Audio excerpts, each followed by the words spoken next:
Hi. How are you doing? Yeah, I'm really good. I'm actually feeling a little bit nervous, which is strange, but yeah, I'm good. Go. You, you're in good hands. Yes, You're in definitely. you're in good and safe hands. So, Jen, first of all, thank you so much for joining me. Um, why don't you just introduce yourself a little bit? I've just sort of said a little bit about me. Obviously, I'm a coach. I've been a doula for 12 years, and also been mentoring and training doulas as well in the last 12 months with nurturing birth. But my main focus is I want heart-led entrepreneurs and heart-led people to win, basically, to be able to trust themselves, to jump into whatever it is that is their sole purpose and create a life and, if applicable, a business that they are just absolutely in love with. So tell us a bit about you, Jen. So I'm a birth worker. It is my full-time role. So I am a doula, a birth doula. I'm also a postnatal doula, so I support families once they've had their babies. I am a hypnobirthing instructor. I also do just all sorts of antenatal education. Um, and I'm a breastfeeding counsellor as well. So that's quite a big part of my role, as well as supporting people feeding newborns. So Yeah. all birthy stuff. Yeah. Where are you based? Just So I'm remind in anybody who doesn't know you. Yeah, I'm in Leamington Spa, which is in Warwickshire, which is in the West Midlands, so kind of south of Birmingham. Uh, Yeah. so yeah, it's quite a busy area in terms of like, the amount of clients that I seem to be attracting. So that's really positive. Yeah. Stop saying that you seem to be attracting. Like, you are That I attracting. am. You are attracting. Somebody said the other day, I don't know if it was in one of the mastermind calls, I've managed to get a client. I was like, you haven't like No, just yeah. managed to get a client. You've been working to get clients. Like, stop affirming that this is happening through luck. I know. It's so ingrained, isn't it? Like, and it's finally, I feel like I'm 38 and I've only just in the past few years actually woken up to the fact that there is so much bullshit in terms of what you're meant to do, how you are meant to live. And yeah, it's been like a massive change for me to realize that, wow, I have options. Yeah. Why the hell shouldn't I, be successful, do what I want to do? Why shouldn't I like be happy and love my job Yeah. and earn some money? Because I always used to say like, oh, it's just, it's kind of like a hobby. And I'm like, no, I do this for so many hours. I put so much into it. And it isn't a hobby anymore. Like, and that's one thing I'm really proud of, that it isn't a hobby. This is my job. Don't you think though, you're so right. There's like so much, and I wonder, there's like so much noise and so much expectation and almost like so much unlearning to do when you start this kind of work. And I think it's the same probably for any entrepreneur, but I do think it's quite specific to people that are going into something where it's in service. Yeah. And obviously, for us, we're generally talking about people, hypnobirthing teachers, wellness coaches, yoga teachers, and then, my people are the doulas, the midwives, and so on. I Yeah. feel like there's so much there that's just layered on us. I think it's, with all the heart-led stuff, Yeah. I think it's almost historically seen as things that maybe women are more drawn to Yeah. traditionally are seen as potentially weaker or lesser things. Mm. And I really do think that there is still that part from history of almost feeling like, oh, a woman that wants to do this role, and am I worthy of it? How dare I like expect to be paid for offering this service? And yeah, I think I can totally see how it is quite a common thing in this kind of world, in this birthy world, that lots of women, it takes them quite a long time to feel that confidence, which is definitely the case for me. And I feel like I mean, God, we could go down a rabbit hole with this one. It is like literally the patriarchy, and yeah, like there's this caring, it's around caring professions. We see it in midwifery, we see it in like nursing, probably to a degree with doctors, which historically was like a masculine or male based one, but not in the same way as like nursing and midwifery and any of these care based things. And there's just this narrative that I think as well, I don't know what you think about this, I think as well with birth, there's almost this, well, you're so honored to be a part of it, you know, like being paid for that, and being paid in a way that is sort of equitable and balanced in terms of the input into it. Because I mean, we don't, like, we could go down that route of everything that goes in to being able to be available, to be not least of all the training and the investment that you have and the time in yourself, but what the impact is like on your family, or you know, that everybody gets sucked into the vortex, don't they? Yeah, absolutely. It really is. I often have clients say to me, so how, like, can you guarantee that you will be there for the birth? And I'm like, yeah, that's the whole point. I will be on call. So what if you go on holiday? Well, I won't go on holiday, or if I am going on holiday, they know, and there's a backup, and they've booked me knowing that.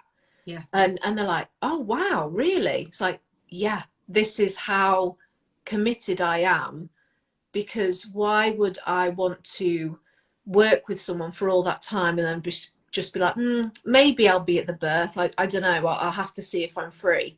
Yeah. So of course I want to be there. Yeah. And it is so much that goes into it. A lot of, I wouldn't say sacrifices, but a lot of things that you need to bear in mind throughout probably most of the year, or any time you've got clients.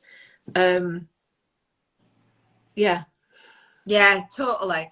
Absolutely. So, but yet there's still, I think, you know, and I don't know whether it's almost perpetuated by the birth world sometimes, that Oh God, yeah. Oh my God, don't even get me going. So I'm gonna get you going. okay, let's do it. Go. Right. So this is a thing. When I trained as a breastfeeding counsellor, it was almost like, well, you are going to have to do lots and lots and lots of completely unpaid voluntary work. And I kind of thought, oh, okay, so that is, and initially I was like, okay. And then I realized, you know what, like there is an amount of voluntary work that I do and that I'm happy to do. But there was a point where for every 3 hours I was being paid, I was potentially doing like triple that completely for free. Yeah. And at the time, what I realized is that the people I was supporting were actually very, very happy to pay me a fair rate for the support I was giving.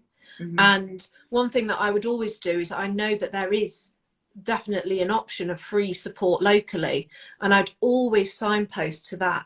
And when I became clear on my boundaries and I was like, look, I'm going to limit the amount of voluntary work I do per week, because it was getting to a stage where it, you know, unless you are mega loaded or you've got some other form of income, I actually felt like this isn't fair, that the organisation that I trained with were kind of advocating that it is really a voluntary role. Mm. And I thought, no, why should this be the case? This is a really valuable service that I'm offering. Yes, there is free support out there, and I completely agree that there should be. And that's why, so I do get paid for it, but there are drop-ins locally in my area that are free to attend for families. Yeah. Um, so I then just kind of stood up to it a bit. And you know, I experienced some colleagues saying things like, oh, I don't, how could I ever charge for that? You know, how could I ever charge for going to somebody's home, taking 3 hours out of my life, providing them with amazing support, care? How could I charge for that? And I would be thinking, how could you not? How can I not? Yeah, why would you think that? To me, it would be I was undervaluing myself when I Yeah. was doing all this free time.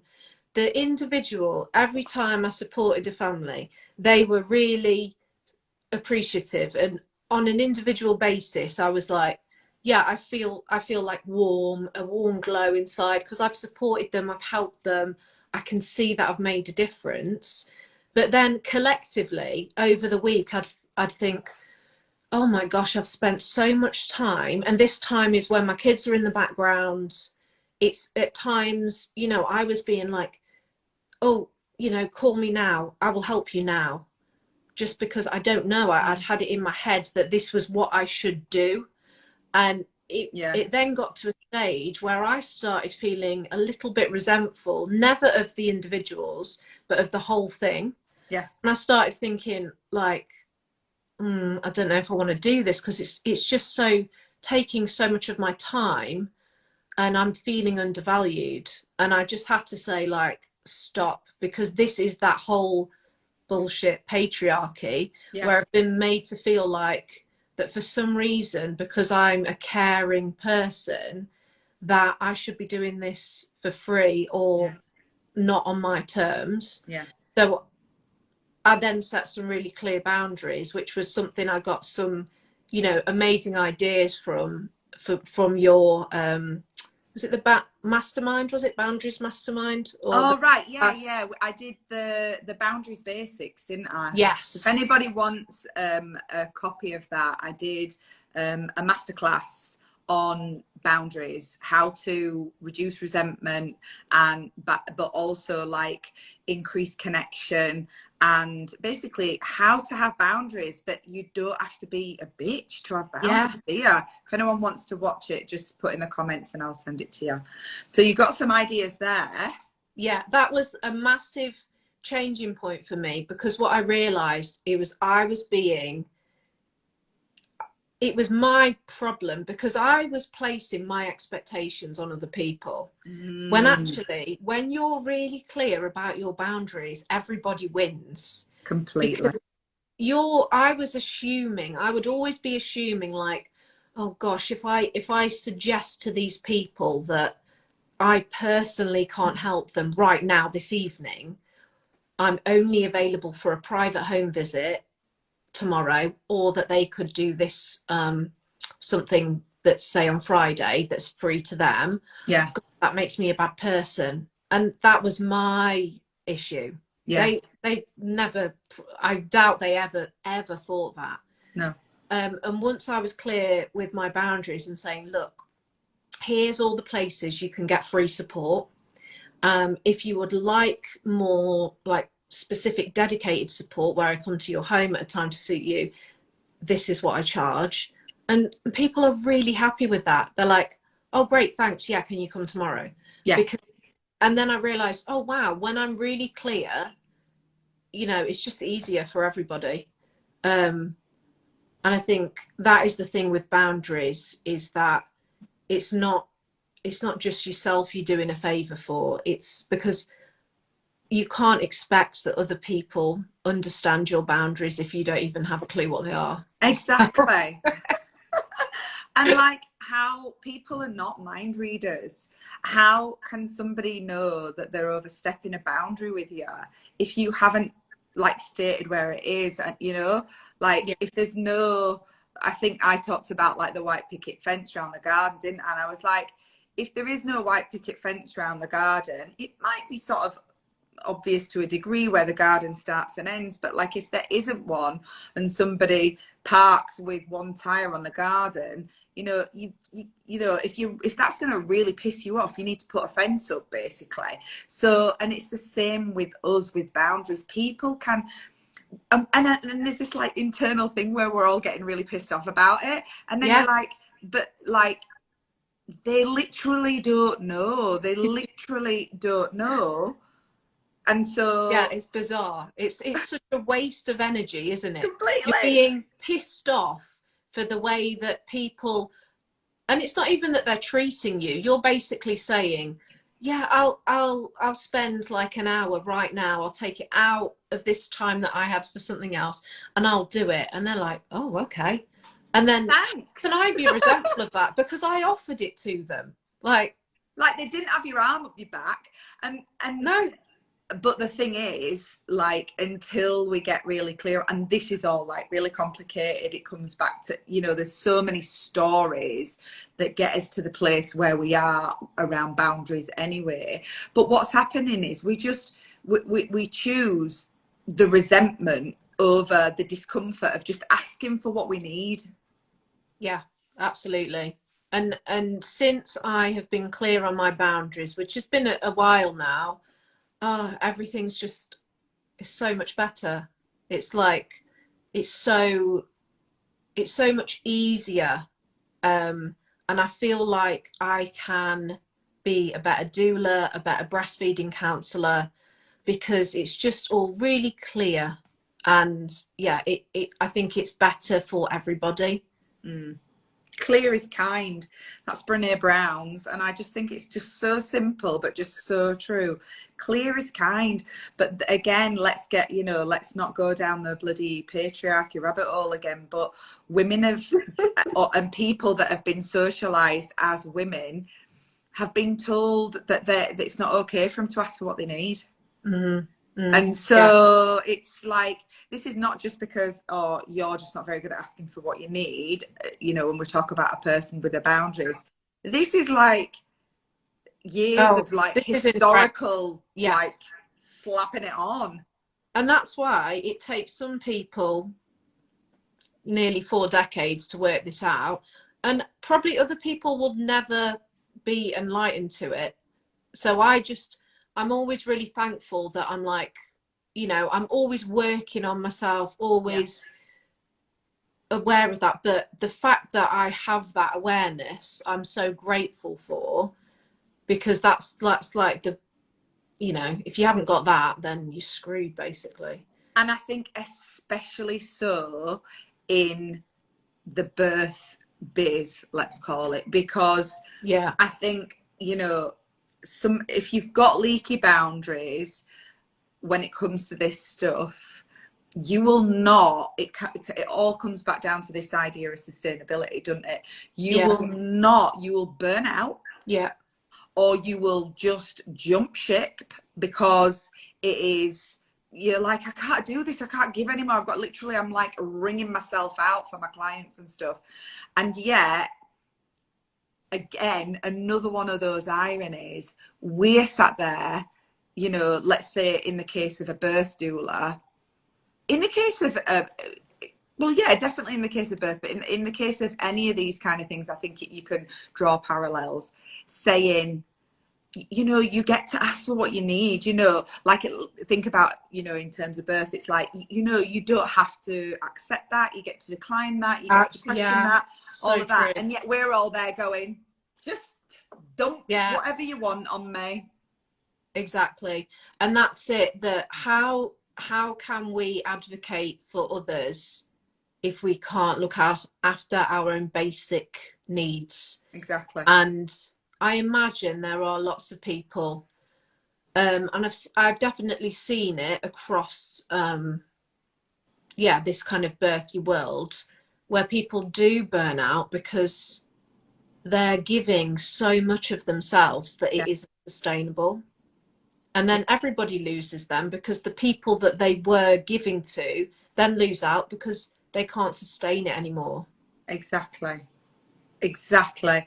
How many, I wonder how many, like, potentially just incredible human beings that could be literally facilitating life-changing Yeah, care, life-changing support, life-changing continuity of care, the kind of stuff where people look back years later and go, oh, you know, I'm so glad that I was able to access that.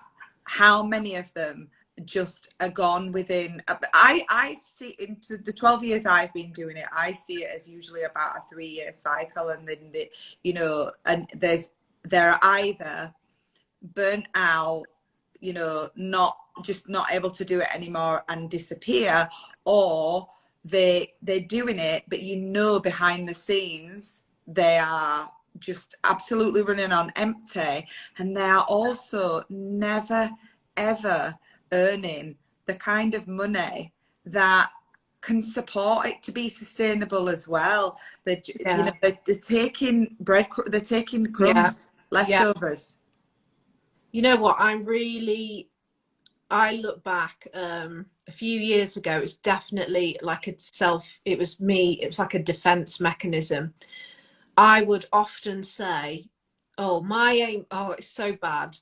My aim in life is never to earn above the, you know, the tax threshold because I don't want to pay any tax. Wow. That was me saying, just like almost try, I don't know what's that, it's there's so much wrong with that, isn't there? There's so much to unpack So there, much but you're wrong with not that. alone. It was basically me saying, like, I'm happy where I am earning, you know, really a really low wage. It was me trying to find a positive. Yeah, because I guess it is a positive that I didn't pay any tax, but But like, like, is it? Because the no, taxes, the no, it's not even taxes are the positive. things that go towards paying for our doctors, our nurses, you know, the people that are picking up the shit on the streets, you know, all of those services Yeah, around there. know, For I know. me, I tell you what, that I think there's loads of people, and I know we're doing like the money masterclass next week as well. There are so many people that have that frame of mind around tax, and it's so liberating when you just say, actually, do you know what, if I pay more tax, everyone wins, because if I earn more, I get to have a better quality of life. I get to be sustainable in my work. I get to continue to support people over and over again without burning out. I get to take care of my family in a balanced kind of way as well. And then I get to pay into society, because the taxes, like, but we've all got this mental block on it. They're not literally going into Boris Johnson's pocket, or whatever this new bird's called, pocket, you know. They are there to prop up civilization and society, whether you agree with how high they are or not. And so for me, like, having that shift in thinking, I want to earn, you know, the kind of money where I do have to pay a lot of tax, because that will exponentially impact on the quality of life I have, the opportunities that I can provide for my family and other people by default, because I'm throwing even more in the pot. Yeah, exactly. And it's just funny the things that, you know, and I'd consider myself to be fairly, I don't know, I'm not, I don't know, fairly intelligent. So when I think that I said that, you know, that I almost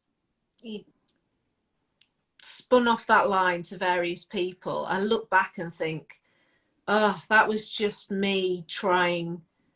And it goes back to this whole thing where we're saying everything's like really deeply Yeah, entrenched. totally. This is, by the way, it's got absolutely zero to do with intelligence, and everything to do with the stories, the culture, society, Oh, yeah, I know. the layers and layers and layers. Yeah, and I think I told you an example the other day of where did I? Yeah, um, I said to someone in my family, like, "Oh wow, look at this person on Instagram. They're amazing.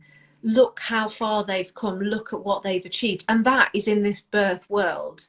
And I was saying, I'm really excited, because just to think that that is a possibility, that you can have this amazing impact on so many people. Yeah. And that family member said to me, oh yeah, but they haven't got 3 young kids. And I was just like, oh, downer.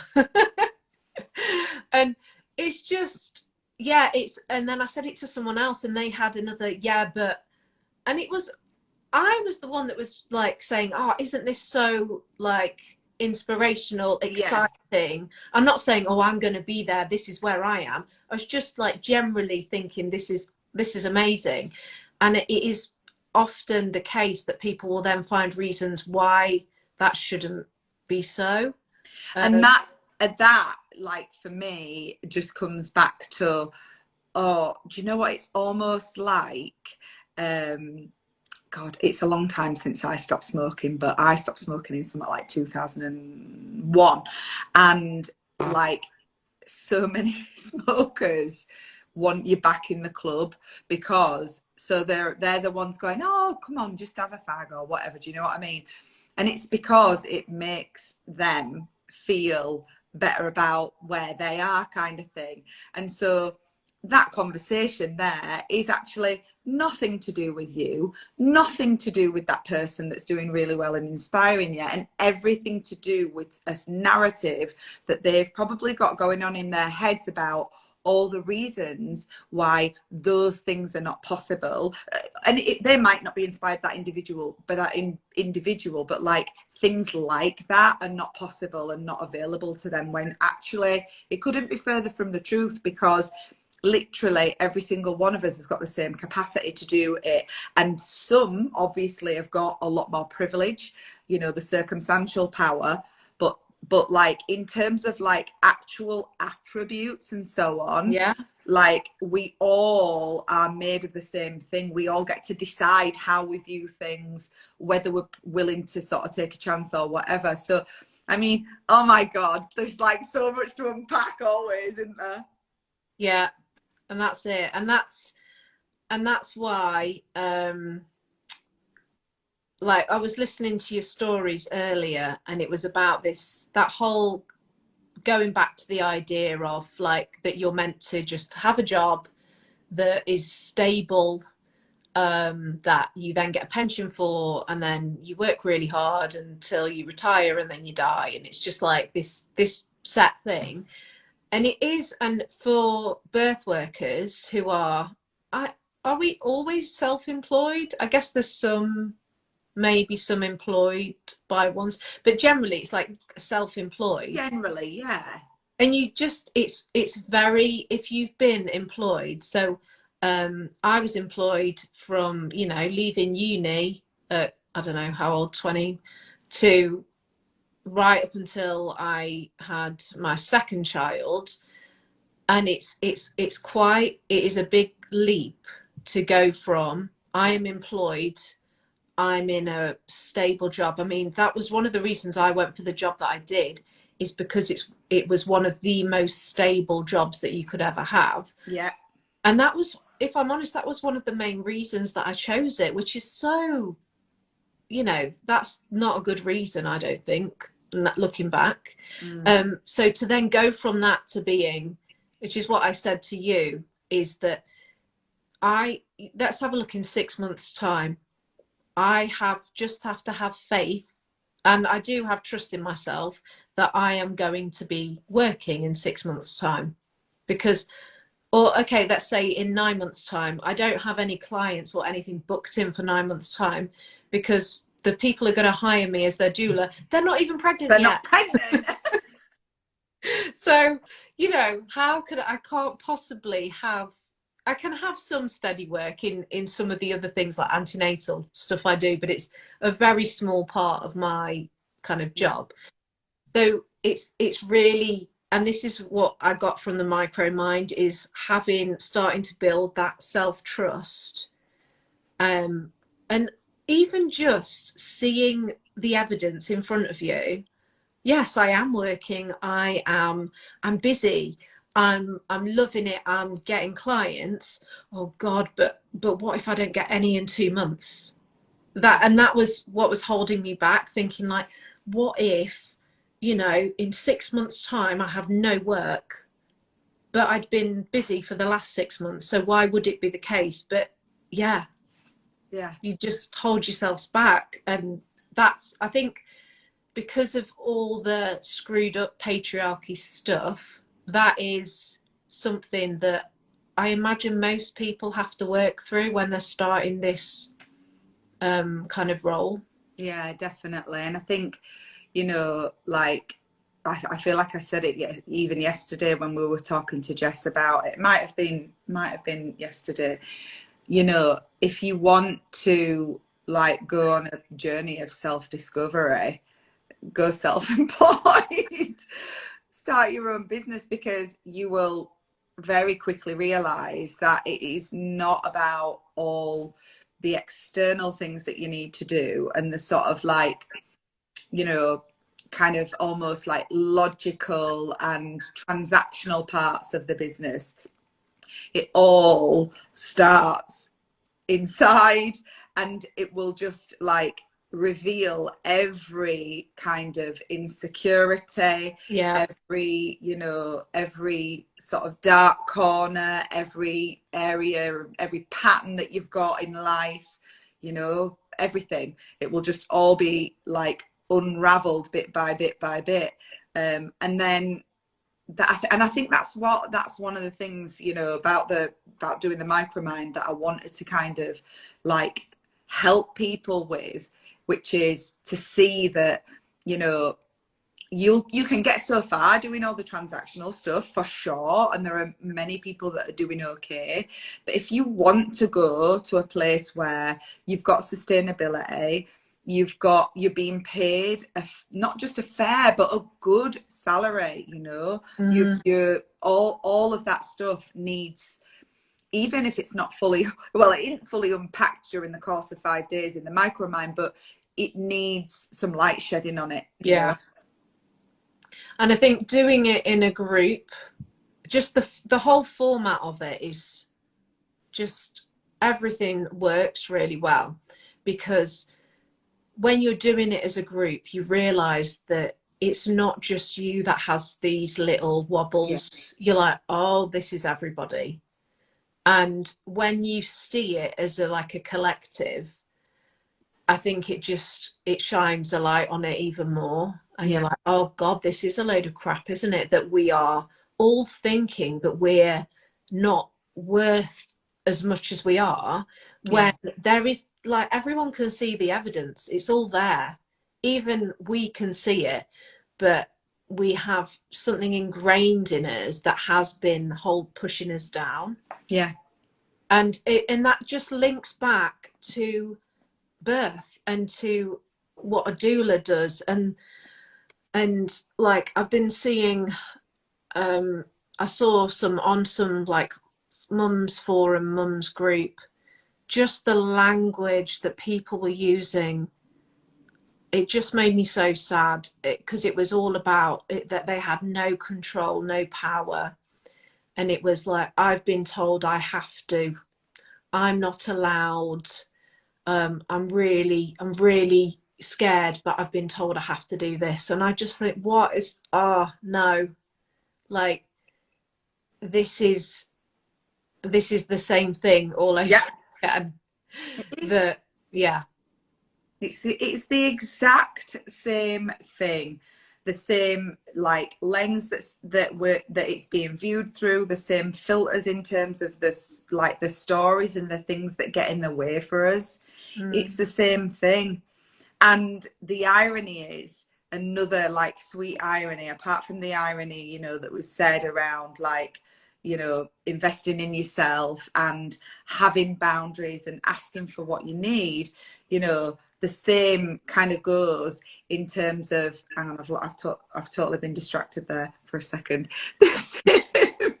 The same goes like in terms of, you know, oh God, I've totally lost Self, my thread. I think you were going to say something about the same goes in terms of like self-worth and self-belief. Yeah, Yeah. definitely. Like it's the boundaries things in terms of like that parallel with the doula stuff. Yeah. It's the investment thing in terms of that, oh, am I worthy, and all of that kind of stuff. But then it comes back to that as well.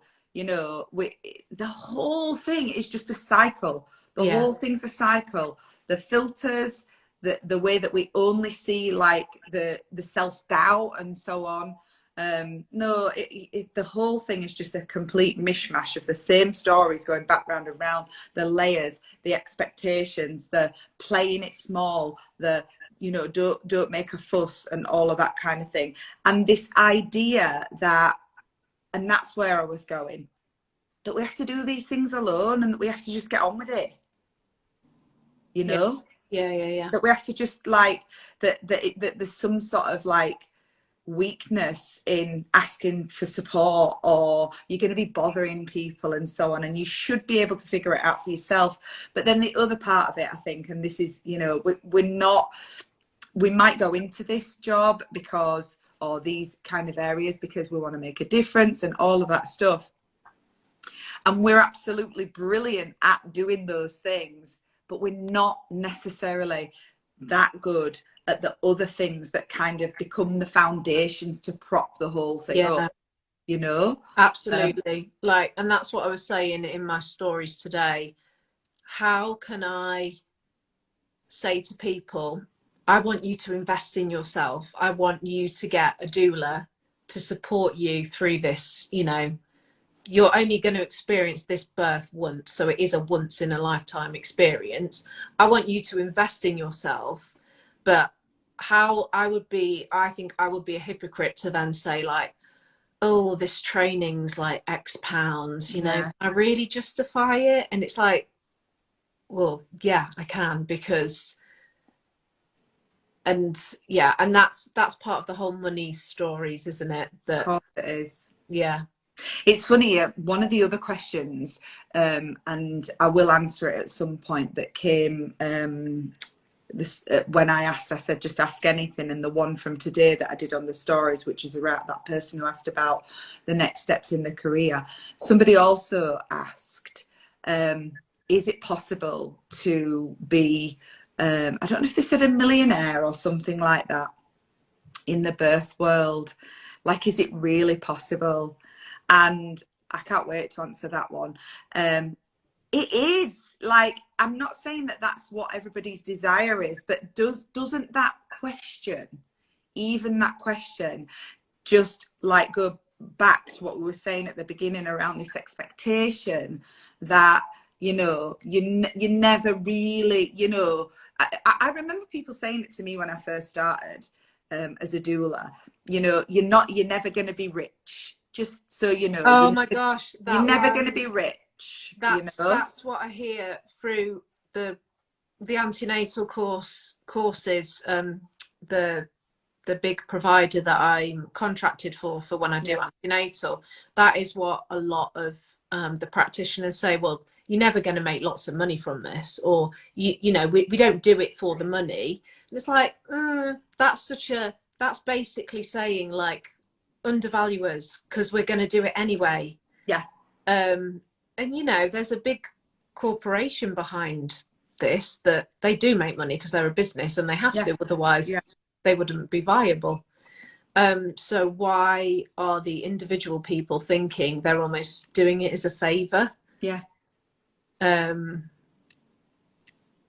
Yeah. And so that, I think that is the key, isn't it? Is that if you want to be in this for any length of time, you've got to find a sustainable way where you're not going to burn out or start feeling resentment and things like that. Yeah. And I feel like as well, there's this constant narrative about making things accessible. And that goes right back to what you were saying right at the beginning. There's this constant narrative about, well, it needs to be accessible. And that kind of feeds into this idea of, well, rather than it being centered around, obviously the service is centered around the person that is being, you know, taken care of, supported, however it is, but like the actual business itself you know, past what it's trying to achieve, gets to be centered around you and what you need as well. But so many people, rather than looking at what they need to sustain their business, to sustain their work long term, they're busy looking around at what everyone else is doing, what everyone else is charging, and like, rather than actually thinking, what do I actually need to earn so that this service continues for a long time, because it clearly is needed. You know, when we're talking about you in particular, you are super busy, very in demand. It's clearly something that people value, and yet so many people are basing their you know, their course prices and their rates and so on making things accessible. And there are other ways to make things accessible. Like you said, we can signpost to free stuff. We're not saying that you've got to buy it from us. We're just saying this is what it is that I need to provide the stability and the sustainability for my business, so that I am here in a year's time, 2 years time, 5 years time, when people want this service. Yeah, totally. Yeah, absolutely. So before we, God, we could talk all night. I know. I just reminded me, I wanted to say something that when I was doing an antenatal course, one of the parents said something about, oh yeah, and they said patriarchy, and it says, you know, it's the patriarchy, and I was like, yes, and I was like, oh, calm yourself, and I was like, yes. I was like, yes, they understand. Yes, you get it. Oh my God. So I wanted to ask you, because there's probably going to be people watching, maybe they'll watch back later on, and maybe they are birth workers themselves, maybe they are thinking about going into this, like, you know, area of work. What was your biggest takeaway from the micromind that you've, you know, that you sort of have been able to, I don't know, start to implement, that maybe would be something that they could start exploring, whether they join the micromind or not? I took away so many things from it. The biggest thing for me that got me moving was, I think, just like, I am worthy and I am going to take action, and I'm going to start doing stuff, because it's so easy just to like think about, maybe I should do this, maybe I should do that, and oh God, is it the right time? And you know what, I've just started doing stuff. Yeah. And like, one of the things that came up in the micromind was, I previously used like a business name, Natal Nurture, and I wasn't sure about it and I didn't feel it, but because I'd put some time into thinking about it, I was like, I just kind of put it to the back of my mind, and I was like, I don't want to, let's leave that, let's not rock the boat. Yeah. And then it was something that we did in the micromind, and I was just like, you know what, I've got to put everything into this, and it doesn't feel right, so I'm going to change it. Yes, it requires some work. And I think that for me was the whole thing, is that I owe it to myself. I've invested so much time in all the training I've done, just so much. I've put so much into it. I owe it to myself to give it a go. And it's that whole thing of not doing, if you don't do something because you might fail. That is what I used to do. I didn't apply for jobs within my previous employed role in case I didn't get it. Like, that is what is, and then I just thought, like, who cares? Like, if it doesn't happen, fine. Like, what I lost. And it was that to me, that's what I got from the micromind, was that almost just revelation, realization that the people that are kind of successful, whatever that means, the people that are successful, they didn't just, I'm sure it's not luck, it's hard work, determination, self-trust, feeling, you know, like you are worth something. Yeah. And yeah, that why can't I be really successful? And yeah, it was quite liberating to be like I said to you, like, I'm really excited now Yeah. because I'm not going to be held back by this bullshit anymore. I am loving what I'm doing, and Yeah.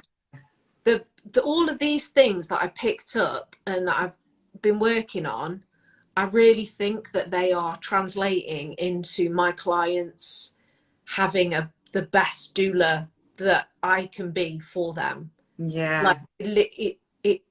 it literally translates. It's not just like it starts with me, but then it's other people. And I feel like I want to do this for my friends as well, because I'm like, oh my gosh, look, like you could do anything you want to do. It's so exciting.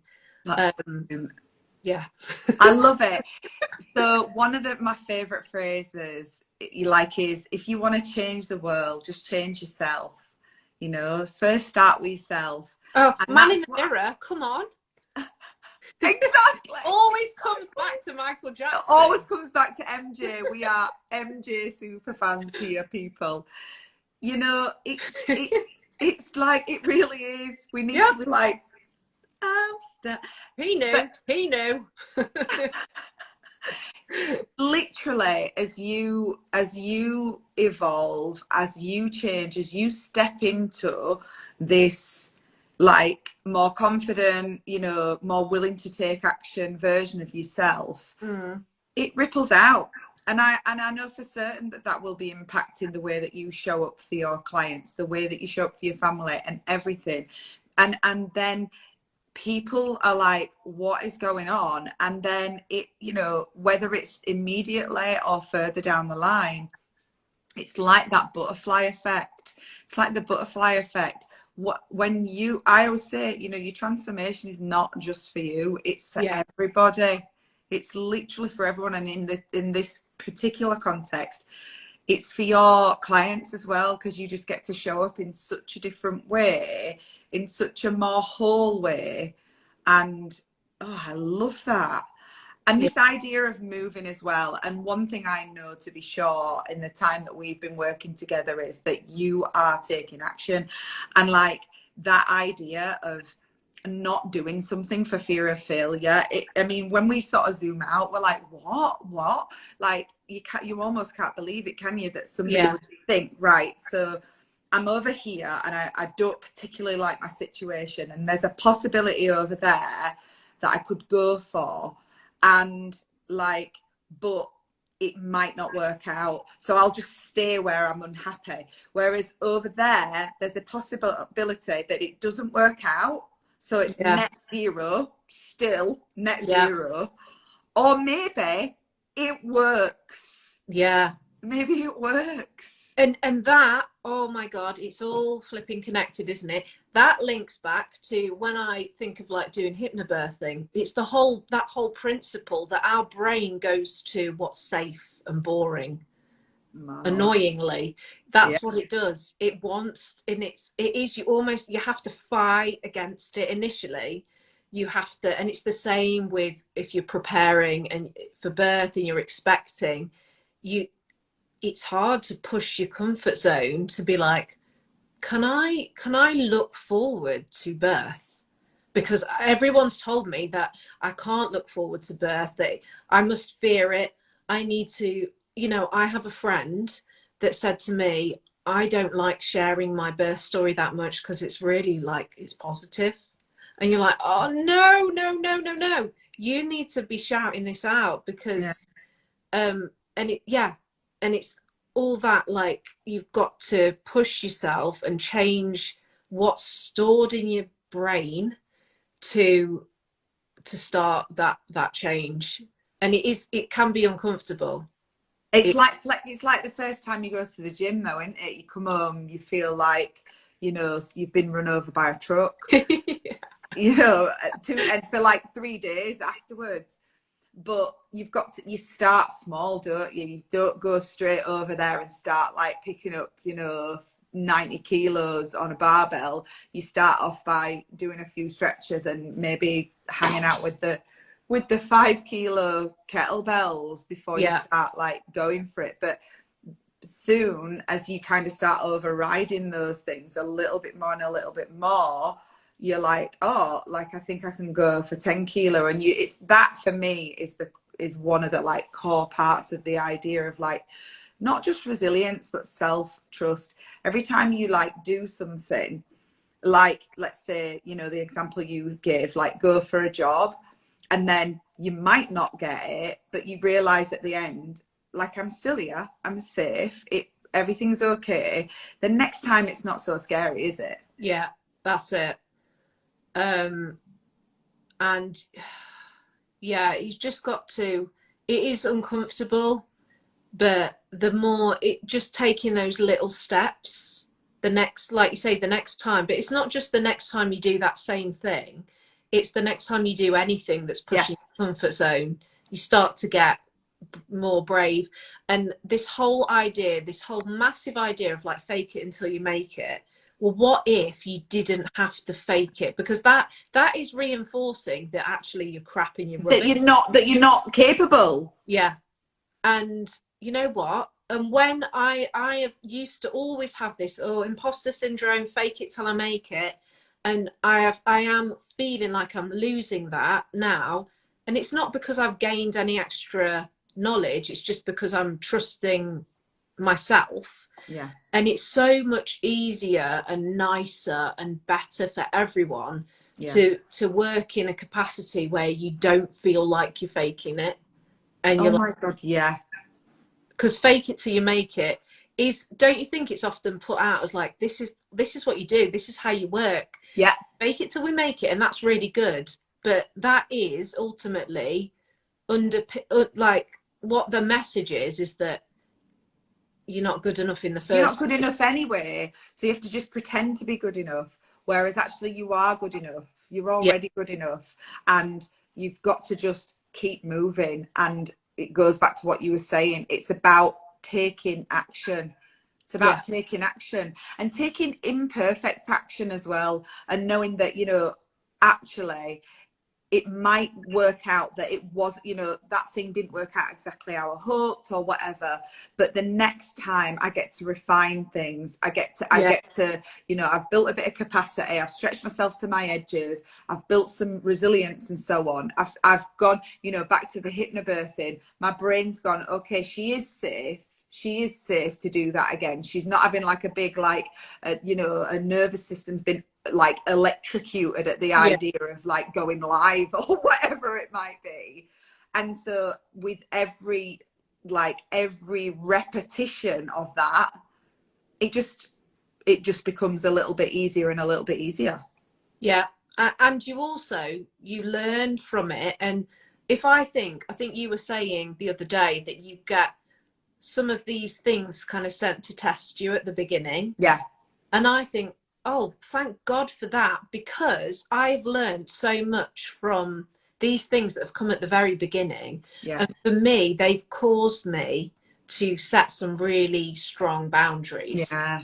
And I'm like, I'm actually really thankful that situation happened, because now I can, you know, it's not going to happen again now. And I'm happy now. That's not going to happen again, because I've put some boundaries in place to deal with it. Yeah. So even if it was like, even if you did fail or it didn't work out or it was whatever, like there's still stuff that you can get from it. I always just say it's a success because you did it.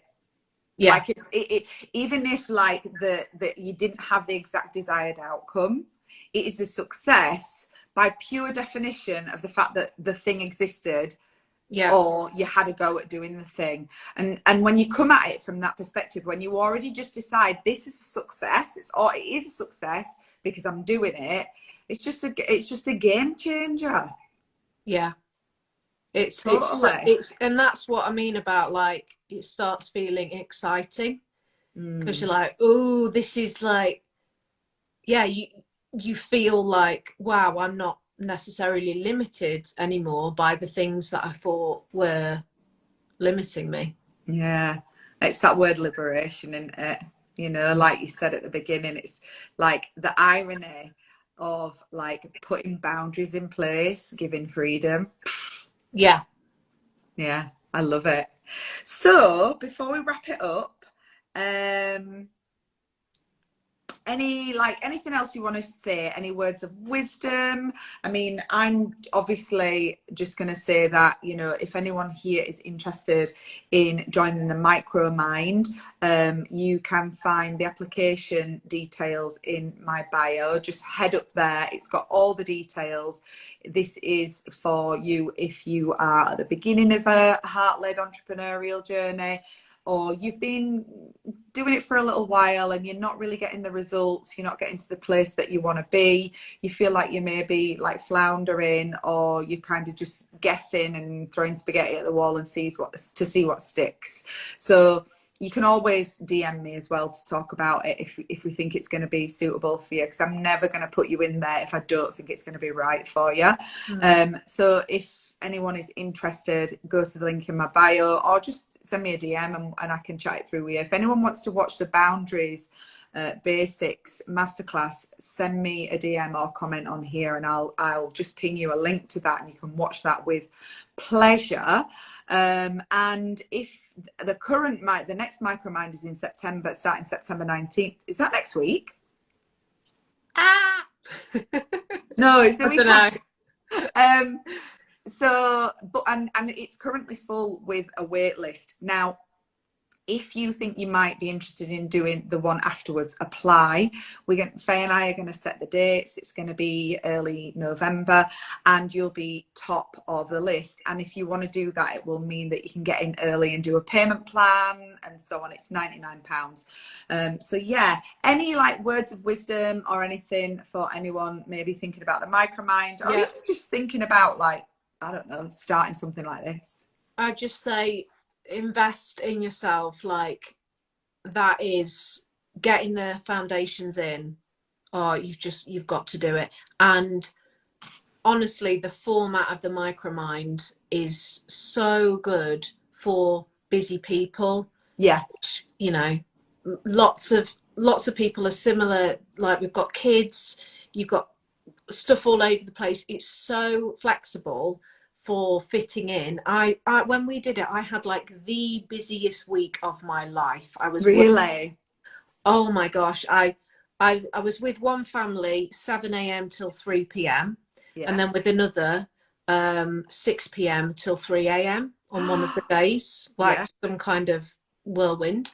And you know what? I fitted it in. You did? I did. And it's like, and you're in a group, you're like looked after, you're cared for, and it's like the best way to do some of that work, because it feels safe, but you're being encouraged to like push yourself a little bit, but in like a safe way, if that makes sense. It makes total sense. I'm so glad that it felt like that. That's definitely the intention, you know, to create that safe space, but also to go there, basically, to get the old man in the mirror going. I might go and listen to some Michael Jackson now. I'm totally gonna go and put Spotify on, and it's gonna be starting with the man in the mirror. Literally. Yeah. Why not? Oh, Jen, it's been such a pleasure. I loved it. I could talk to you literally all night about this stuff. Thank you so much for giving me your time. I really appreciate you. Oh, thank you, Lisa. Same. All right. See you soon. Have a lovely evening. Bye.